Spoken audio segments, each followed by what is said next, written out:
Good morning কাতার। Right now আমি কাতারে আছি বন্ধুরা। একটা হাস্যকর ব্যাপার শেয়ার করবো আপনাদের সাথে, সেটা হলো যে বাংলাদেশ ইমিগ্রেশন অফিসার নিয়ে। আমি যখন গতকাল রাত্রে অর্থাৎ ভোরবেলা আসি, আমার ভিসা যখন প্রোভাইড করি ইমিগ্রেশন অফিসারকে, উনি আমাকে আস্ক করে যে তানজানিয়া আবার কোন দেশ। পাশের লোক হাসে উঠলো যে মানে কেমন ইমিগ্রেশন অফিসার যে তানজানিয়া যে একটা দেশ আছে এটা তারা জানে না।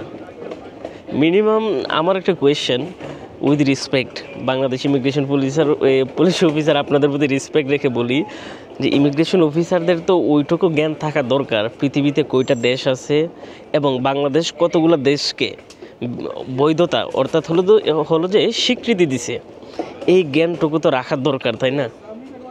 পাক্কা আমাকে 10 মিনিট জেরা করছে। যাই হোক, বিষয় না, তারা প্রশ্ন করবে, আনসার দেওয়া এটা আমার দায়িত্ব। বাট বিষয় হলো যে তানজানিয়া নামে যে একটা দেশ আছে এবং এটা যে আফ্রিকা মহাদেশে খুব সুন্দর একটি দেশ, সেই সম্পর্কে তারা অবগত না।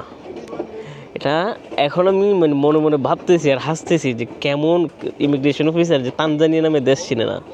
কত আজীব আজীব দেশ যায়, সিশেলস আরও হ্যান তেন, অনেক সময় অভিজ্ঞতার সম্মুখীন হয়। বাট এই ধরনের কোয়েশ্চনগুলো যদি আমার জায়গায় একজন ফরেনারকে করা হতো, সে যদি এখানে ট্রানজিট হয়ে যেত, তখন এই জিনিসটা বাংলাদেশ হিসেবে আমরা কতটুকু বিব্রতকর অবস্থায় পড়তাম যে একজন ইমিগ্রেশন অফিসার একটা দেশের নাম জানে না। সর্বোচ্চ 242টা থেকে 250টা দেশ, এই জিনিসগুলো তো জানা দরকার। যাই হোক, ফার্স্ট টাইম যদি আপনি তানজানিয়া ভ্রমণ করেন, এর জন্য ইমিগ্রেশন অভিজ্ঞতা নিয়ে আলাদা একটা ভিডিও আমি কিছুক্ষণ পর আপলোড করব, দেখার অনুরোধ রইল। অ্যান্ড হ্যাঁ, আমাকে দেখতে কেমন লাগতেছে, ক্লথটা কিন্তু আমার নিজস্ব ব্র্যান্ড র্যাভস বিডি থেকে।